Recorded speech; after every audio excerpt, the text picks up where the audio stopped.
दोस्तों, एक बार की बात है।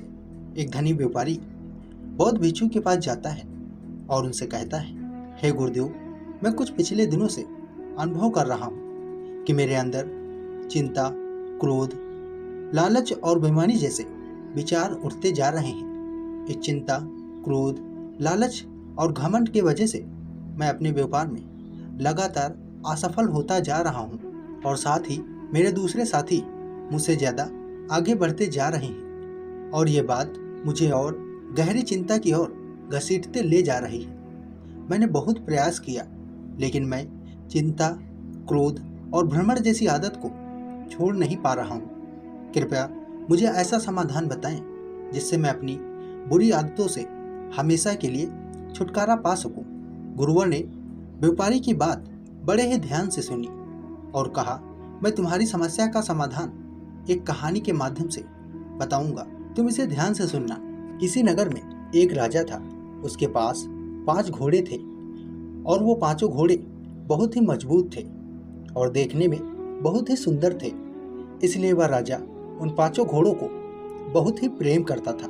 लेकिन राजा की समस्या ये थी कि राजा के पांचों घोड़े बहुत ही खच्चर थे। वो घोड़े किसी भी प्रकार की कोई सवारी के लिए प्रशिक्षित नहीं थे। राजा उन घोड़ों को प्रशिक्षित करवाना चाहता था ताकि उनकी सुंदरता में 4 चांद लग जाएं।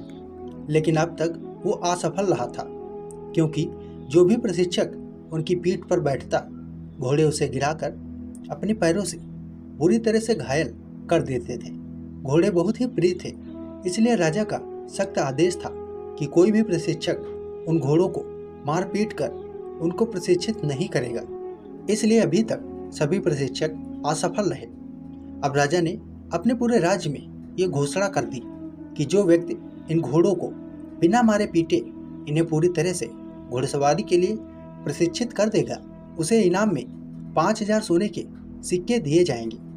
घोषणा के कुछ ही दिनों बाद राजा के दरबार में एक किसान आता है और राजा से कहता है, मैं आपके इन 5 घोड़ों को बिना कोई शारीरिक नुकसान पहुंचाए इन्हें पूरी तरह से प्रशिक्षित कर सकता हूँ, लेकिन इसके लिए मेरी कुछ शर्तें हैं। राजा बोला, तुम्हारी क्या शर्तें हैं? किसान ने कहा, मुझे इन घोड़ों को प्रशिक्षित करने के लिए 1 वर्ष का समय चाहिए और साथ ही इन घोड़ों को खिलाने पिलाने की सारी जिम्मेदारी मुझे दे दी जाए और मेरे रहने की व्यवस्था भी इन्हीं के साथ कर दी जाए। राजा ने कहा, ठीक है, तुम्हारी सारी शर्तें मंजूर हैं। तुम कल से ही इन घोड़ों को प्रशिक्षित कर सकते हो। अगले दिन सुबह होते ही वो किसान उन 5 घोड़ों को ले जाकर एक खुले मैदान में छोड़ देता है और वो किसान उस मैदान के चारों तरफ दौड़ना शुरू कर देता है। थोड़ी देर दौड़ भाग करने के बाद वह उन घोड़ों को अपने हाथों से चारा खिलाता है, पानी पिलाता है और खुद भी भोजन करके उसी मैदान में सो जाता है। अब घोड़े उसी मैदान में स्वतंत्र घूम रहे थे। कोई भी घोड़ा रस्सी से बंधा हुआ नहीं था। जैसे ही शाम होती, वह उठता और फिर से मैदान के चारों तरफ दौड़ना शुरू कर देता और जब वो दौड़ता था तो घोड़े भी उससे डर कर इधर उधर भागते थे।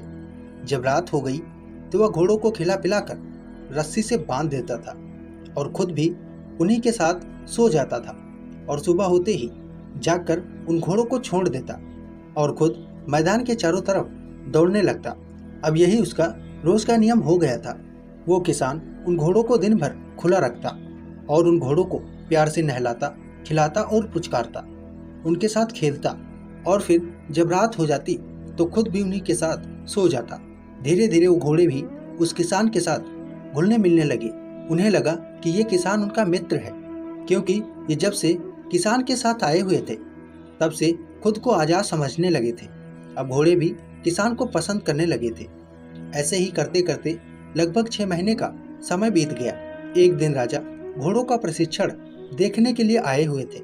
उन्होंने देखा कि किसान घोड़ों के आगे आगे दौड़ रहा है और घोड़े उसके पीछे पीछे दौड़ रहे हैं। राजा को उस किसान का प्रशिक्षण पसंद आया। वो वहां से चले गए। 1 वर्ष का समय पूरा हो गया तो राजा के पास संदेशा भेजा गया कि घोड़े पूरी तरह से प्रशिक्षित हो गए हैं। राजा बड़े ही उत्साह के साथ उन घोड़ों को देखने आए। राजा के आते ही किसान ने एक एक करके सभी घोड़ों के ऊपर बैठकर लगातार उनकी सवारी करके राजा को दिखाई। सभी ने बिना कोई अनुशासन के साथ किसान को अपनी पीठ पर बैठाकर तेज गति से भाग रहे थे। यह सब देखकर राजा के आश्चर्य का ठिकाना ना रहा। राजा ने किसान से पूछा, यह चमत्कार तुमने कैसे किया? किसान ने कहा, पहले मैं इनको आज़ादी देकर इनके साथ रहकर इनका दोस्त बन गया और हर रोज मैदान के चारों तरफ अकेला दौड़ता था। मुझे अकेला देखकर यह भी मेरे पीछे पीछे दौड़ने लगी। फिर मैं इनकी पीठ पर काठी रखने लगा। शुरू में यह काठी को गिरा देते थे, लेकिन धीरे धीरे फिर काठी को लेकर दौड़ने लगे। फिर मैंने इनकी पीठ पर बैठना शुरू किया। जब ये खड़े रहते थे तो मैं कुछ देर के लिए इनके ऊपर बैठता था। जब घोड़े मुझे अपनी पीठ पर बैठाने के आदी हो गए तो मैं इनकी पीठ पर बैठकर इन्हें दौड़ाना शुरू कर दिया और धीरे धीरे इनकी आदत लग गई और अब नतीजा आपके सामने है।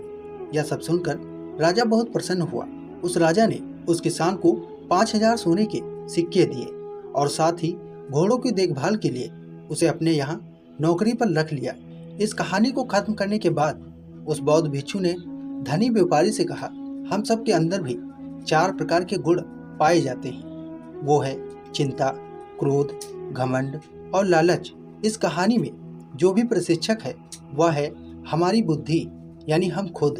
तुम्हें अपने बुद्धि के प्रयोग से अपने मन के इन चारों को लगातार प्रशिक्षित करते रहना चाहिए ताकि ये तुम्हारे काबू में रह सके। लेकिन इसके लिए तुम्हें इनसे दोस्ती करनी पड़ेगी, यानी इन चारों की कार्य प्रणाली को समझकर इन पर लगाम लगाना होगा और यह धीरे धीरे ही संभव होगा। तुम अचानक से इन्हें अपने बस में नहीं कर सकते। जैसे कि पहला उदंत, थोड़ा चिंता करने से समस्या और उलझती है, जब चिंतन करने से उसका समाधान निकलता है। यह बात अपनी बुद्धि के द्वारा अपने मन को समझाने का प्रयास करना चाहिए। तुम्हें अपने सकारात्मक सोच के साथ चिंता करने में नहीं बल्कि समस्या का समाधान खोजने में अपना समय लगाना चाहिए। दूसरा वेदांत है, थोड़ा क्रोध करने से दूसरे का नुकसान हो या ना हो, लेकिन हम स्वयं का नुकसान जरूर करते हैं। कुछ जगहों पर क्रोध करना भी जरूरी होता है, जैसे कि कोई हमें बेवजह नुकसान पहुंचा रहा हो, किसी भी कमजोर या असहाय व्यक्ति को सता रहा हो। लेकिन कब और कहां कितना क्रोध करना है, इस पर हमें काबू रखना चाहिए। यही सारी बातें हमें अपनी बुद्धि से धीरे धीरे सीखनी चाहिए।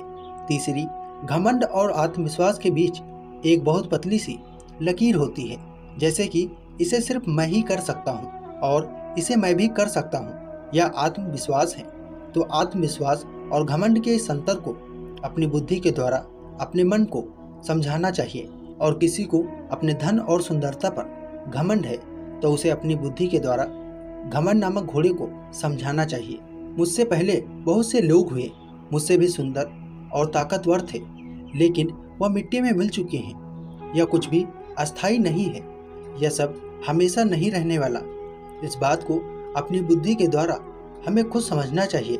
और चौथा विचार, ज्ञान लालच का हो तो अच्छा है, लेकिन लालच अज्ञानता का हो तो बुरा है।